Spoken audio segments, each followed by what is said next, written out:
Hello friends, எல்லாரும் எப்படி இருக்கீங்க? Welcome to Varni Food Channel. இன்னைக்கு நம்ம சேனல்ல நம்ம பார்க்க போற ரெசிபி குடைமிளகாய் கிரேவிங்க. இது சப்பாத்திக்கு சைட் டிஷ்ஷா தொட்டு சாப்பிடுறதுக்கு ரொம்ப டேஸ்டா இருக்குங்க. இந்த வீடியோவை ஸ்கிப் பண்ணாம பாருங்க. Varni Food Channel-ஐ Subscribe பண்ணிக்கோங்க. வாங்க நம்ம இப்போ இந்த கிரேவி எப்படி வைக்கிறதுன்றதை பார்க்கலாம்.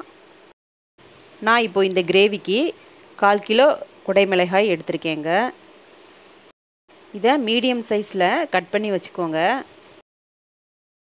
ஒரு கடாயில் ஒரு பெரிய வெங்காயத்தை நம்ம லைட்டாக வதக்கி ஆறின பிறகு மிக்ஸி ஜாரில் சேர்த்து நல்லா அரைச்சி எடுத்துக்கலாங்க. இந்த வெங்காயம் அரைச்சி வச்ச பேஸ்ட்டை நம்ம தனியாக வச்சுக்கலாங்க. இப்போது அடுத்து ஹாஃப் சைஸ் முந்திரி பருப்பு 5 மிக்ஸி ஜாரில் சேர்த்துக்கோங்க. அது கூட 2 தக்காளி சேர்த்து இது ரெண்டத்தையும் நல்லா அரைச்சி எடுத்துக்கலாங்க. ஒரு கடாயில் 2 டேபிள் ஸ்பூன் எண்ணெய் சேர்த்து சூடு பண்ணிக்கலாம். அதில் 2 பட்டை, 4 கிராம்பு, 1 ஸ்பூன் சீரகம் சேர்த்து ஃப்ரை பண்ணிக்கலாம். இது ஃப்ரை ஆனதும் நம்ம இது கூட ஒரு பெரிய வெங்காயம் நீளவாக்கில் கட் பண்ணதை இது கூட சேர்த்து வதக்கிக்கலாங்க. இப்போது இது கூட நம்ம அரைச்சி வச்சுருக்கிற வெங்காய பேஸ்ட்டையும் இதில் சேர்த்துக்கலாம்.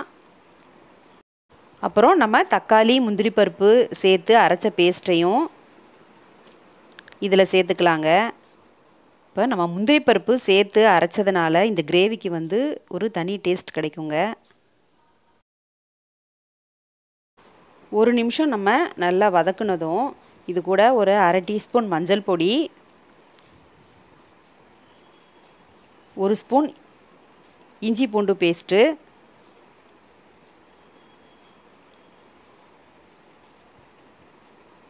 தேவையான அளவு உப்பு சேர்த்து நல்லா வதக்கி விட்டுட்டு இது கூட இப்போது நம்ம தனியாக கட் பண்ணி வச்சுருக்கிற குடமிளகாவையும் இதில் சேர்த்து ஒரு தடவை நல்லா ஃப்ரை பண்ணி விட்டுக்கலாம். குடைமிளகாய் இந்த கிரேவிக்கு நம்ம இந்த மாதிரி மீடியம் சைஸில் கட் பண்ணிக்கணுங்க. இப்போது இந்த ஸ்டேஜில் நம்ம குழம்பு மிளகாய்த்தூள் 1 ஸ்பூன் சேர்த்துக்கலாங்க. இந்த குழம்பு மிளகாய்த்தூளில் எனக்கு சீரகம், தனியா, மிளகு எல்லாமே சேர்ந்துருக்குங்க. இந்த மாதிரி குழம்பு மிளகாய்த்தூள் உங்ககிட்ட செப்பரேட்டாக அரைச்சது இல்லைன்னா நீங்கள் சில்லி பவுடர் 1 ஸ்பூன் சேர்த்துட்டு சீரகப்பொடி, தனியா பொடி, மிளகு பொடி இது எல்லாத்தையும் 1/4 ஸ்பூன் சேர்த்துக்கோங்க. இது எல்லாத்தையும் நம்ம 2 நிமிஷம் நல்லா வதக்கி எடுத்துக்கலாங்க. இப்போது நம்ம 200 ml தண்ணி ஆட் பண்ணிக்கலாங்க. ஆட் பண்ணிவிட்டு ஒரு தண்ணி நல்லா வற்றட்டும். 5 மினிட்ஸ் நல்லா கொதிக்கட்டுங்க. இப்போது நம்ம மூடி வேக வச்சு எடுத்துக்கலாம். இப்போ பாருங்கள் தண்ணி நல்லா வற்றிருச்சு. இப்போது கொஞ்சமாக கொத்தமல்லி இலையை தூவி விட்டுட்டு நம்ம ஸ்டவ்வை ஆஃப் பண்ணிவிட்டு இறக்கி வச்சுக்கலாங்க. அவ்வளோதான், சூப்பரான குடைமிளகாய் கிரேவி ரெடி ஆயிடுச்சு. இது ரொம்ப ஈஸியாக பண்ணக்கூடிய கிரேவிங்க. இது சப்பாத்திக்கு ரொம்ப நல்லாயிருக்கும். நீங்கள் இதே மாதிரி ஒரு தடவை ட்ரை பண்ணி பாருங்கள். ஃப்ரெண்ட்ஸ், இந்த வீடியோ பிடிச்சிருந்துச்சுன்னா லைக் பண்ணுங்கள், ஷேர் பண்ணுங்கள், கமெண்ட் பண்ணுங்கள்.